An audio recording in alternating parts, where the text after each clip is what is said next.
thank you for taking time para mag-survey. And mabilis lang doon sa interview sana natin. Yung unang question doon, is there life after death? Ano pong yes, no, and kung may opinion kayo, sa palagay nyo, may life after death po? Yes po, I believe, yes, may sinagot ko dyan. Yes. And then there is a life after that. Actually, one thing that I'm doing here in my life right now is to mag-gain ko po yung buhay after that. Because actually, I am a Christian din po na really faithful about who our Creator is. Ayun, thank you. Walang pagalingan sagot. Ay, ganda na sagot. Ayun. Kayo po, is there life after death, ate? Sa palagay mo? Yes po, I believe na there is a life after death. Kasi actually parang naano po siya sa Bible na kapag there's a kingdom na ginawa si God para sa mga sumusunod and naniniwala po. Amen. Galing nga, parang Christian ka ba? Catholic or Catholic. Catholic. Yes, and, kayo po kaya, is there life after death? Sa akin po, galing. Hindi, same lang din po yung sagot ko. And actually, Ako, copy-paste. Actually, and totoo naman po na may life after death. And yun talagang inaano ko po talaga is that yung mag-e-end yung buhay mo na may nagawa ka na mabuti and will talaga ni God. So, yun po. Thank you for that answer, contestant number 3. Parang pang beauty pageant yun ate. Ayun, may nagawa. Yung susunod po, and because of that, totoo naman po, sabi nga sa Bible, it is appointed for man to die once, and then after that, the judgment. Diba? After na itong buhay na to, meron talagang sabi sa Bible na sumunod na buhay. Yung, ang tanong doon, yun yung magandang tanong in number 2 question natin. Do you get to heaven by being a good person? Kayo po, ano mong opinion nyo doon? Do you get to heaven by being a good person? Actually, that's kind of tricky question din po kasi parang as a human po, we know being a good person is talagang standard ng karamihan. But one thing that I thought at isa din po sa talagang tumatak sa akin is that the goodness or the love of the Lord that na meron para sa atin is enough for us to really get sa heaven. Kasi parang yun po yung ipinagkaloob niya sa atin at yun po yung promise niya sa atin. But we also have a response to it. Kailangan may response tayo. In a way, na gagawin po natin yung buhay natin in a good way and according sa standard na meron po. Amen. Thank you. Pinapahirapan mo sila sumagot. Talagang challenge. Parang beauty question, ha? Beauty pageant question, ha? Kayo po, ate, what's your, if you have an opinion to that? Ako naman po, ang sagot ko sa question na yun is yes. Pero, I believe na ang pagiging good person is hindi enough. Oh. Yes. Parang it's a big factor para makapunta ka sa heaven. Pero hindi lang siya enough para makapunta doon.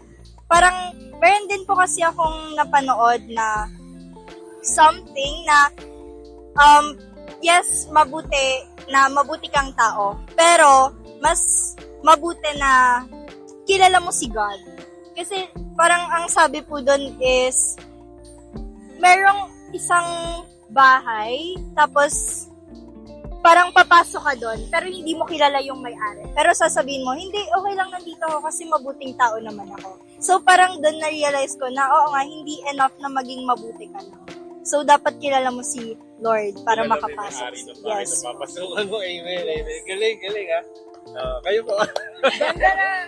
Mamaya, ikaw naman. Actually, sinagot mo na kasi ako. So, yun. Sa akin naman po, yung ano ko doon is, opo, sa akin din, yun din yung sagot ko na hindi rin talaga enough na mabuti ka lang, na good person ka lang. Like, parang doon din pumapasok yung sa akin na, anong tawag dito, yung Ha? Pinagsasabi mo, Char? So, dito rin pumapasok sa akin na, oo nga, dapat kilala mo yung creator natin, kung sino ba yung nag-create sa atin, and dapat, may mga response din tayo, may mga responsibility tayo, may mission tayo na ginagawa dito sa pinaroroonan natin ngayon, and na dapat hindi lang din talaga like mabuti yung kalooban mo, mabuti yung intention mo, dapat talagang yung ginagawa mo is according talaga sa will ko. And since estudyante kayo, and sa ngayon medyo lumawak na, dati sa amin nun dictionary lang, Webster dictionary, ngayon napakarami na, pwede ka mag-wiki, parang may 40 definition na ng good eh. And one of the most definition of good na ginagamit talaga, lalo na yung good na nasa Bible, is perfection. Alam niyo yun? And because of that, may connecta ulit yun sa next, sa third question natin. Yung, have you broken any of the 10 commandments? Dito naman tayo, ate. Una ka na, ha? Na-broke mo na ba? For example, yung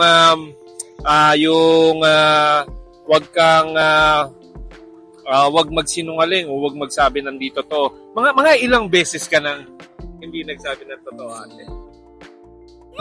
Char. Hindi po. As growing up, hindi. Siyempre, aminin ko na din po talaga. Hindi naman ako perfect. Talagang may mga nagagawa ako na nung umpisa kasi, hindi ko pa din talaga kilala yung creator. And talagang nung nakilala ko siya, doon ko na-realize kung ano talaga yung mga maling nagagawa ko. Na mali pala talaga siya kasi akala ko para sa akin okay lang yun kasi wala naman ako natatapakan tao. Pero hindi pala, may natatapakan ako, which is yung creator natin. So yun, mga ilang beses ko din nagawa yung pagsisinungaling and such, which is na nung na-encounter ko si God is napagsisihan ko na talaga and na-surrender ko na talaga kay Jesus lahat. Thank you for your beautiful answer. Kipo, do you have anything to say about that? Ano naman po, yes. Kasi siya, ayun nga, sabi nga po niya, wala namang perfect. Hindi tayo perfect. And syempre, simula bata, meron tayong mga bagay na nagagawa. Mga maling bagay na nagagawa natin nang hindi natin alam. Pero growing up, ayun, nalalaman natin, nagiging aware tayo, and nasa process tayo ngayon ng pag-change ng mga bagay na yun. Yes. Kayo, anything to add to that? Honestly speaking, may moments din pa ako before, and I believe there are moments din na talagang mafo-fall short tayo as a human beings. Kasi parang may mga times talaga na yung reality is that sobrang hina po natin as a human talaga. And what makes us stronger is yung meron tayong God na kilala natin kung sino yung pinangkakapitan natin. And as apart from falling short, palagi pong may grace at may mercy ang Lord towards us, and that what makes us worthy. Siya po yung nagpapa-worthy sa atin. Ayun, thank you. Tuloy ko yung sinasabi niya. Yung sinasabi niya, falling short, sabi sa Bible, all have sinned and fall short of the glory of God. So, totoo yung sinasabi niyo, wala talagang perfecto. Walang perfecto. Sabi pa nga ni Jesus Christ why do you call me good?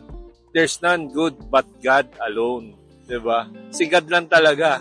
So, pag sabi nga natin kanina na it's appointed for man to die once, and then after that, the judgment, naku, lahat tayo mamomblema na, di ba?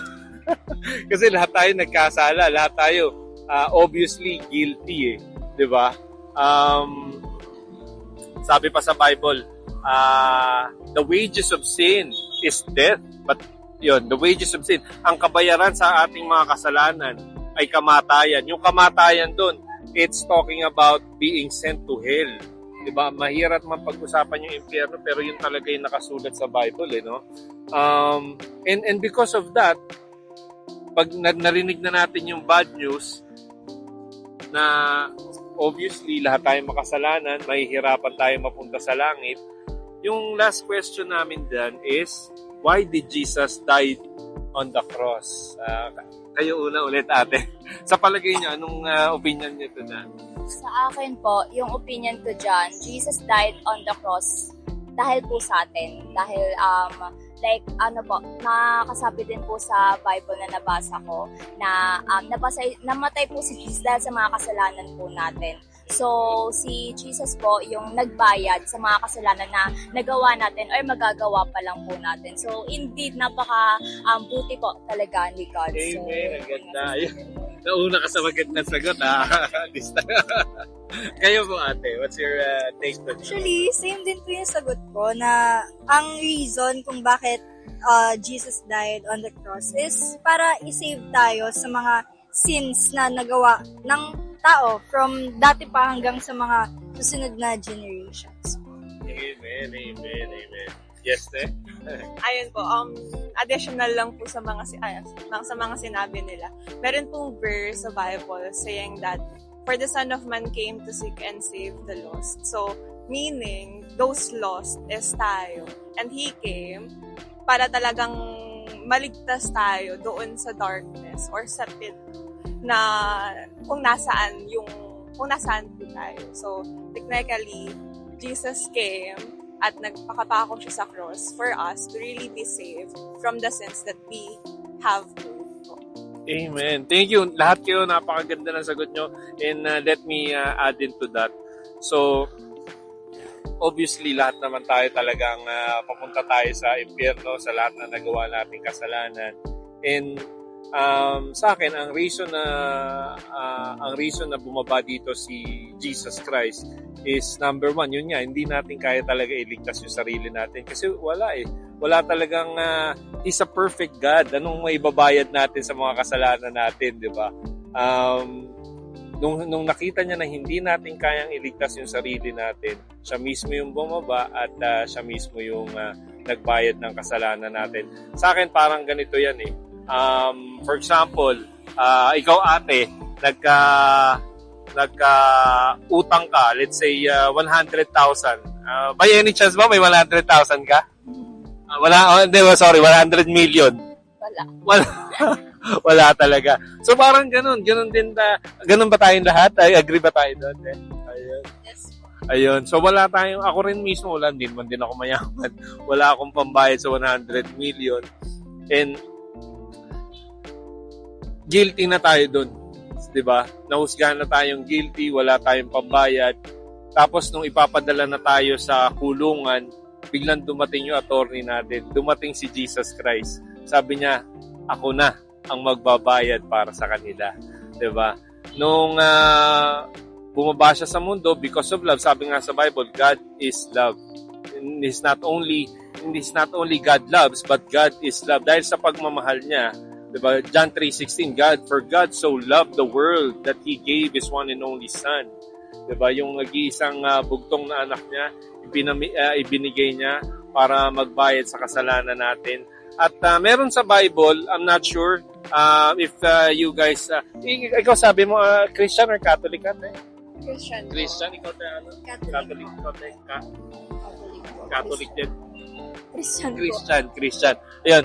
So, wala akong alam, pero nabasa ko lang rin sa Bible, yung last 7 words ni Jesus Christ, yung isa sa pinaka gusto ko doon sa last words ni Jesus Christ bago siya mamatay sa krus ng Kalbaryo. Sabi niya doon, it is finished. In other words, bayad na. Yung imbes na ikaw, ako, tayong lahat mapunta sa impyerno, siya na ang dumanas nun. Tandaan nyo, bago siya ipinako sa krus, tinorture, pinahirapan, pinahiya, nilapastangan, di ba, dinuraan, sinapak, binugbog, lahat ginawa sa kanya. Nilagyan siya ng crown of thorns, di ba, para lang ma-torture siya. Yung impyernong dadanasin natin, tandaan natin, siya na yung dumanas para tayo, hindi na tayo mapunta sa impyerno.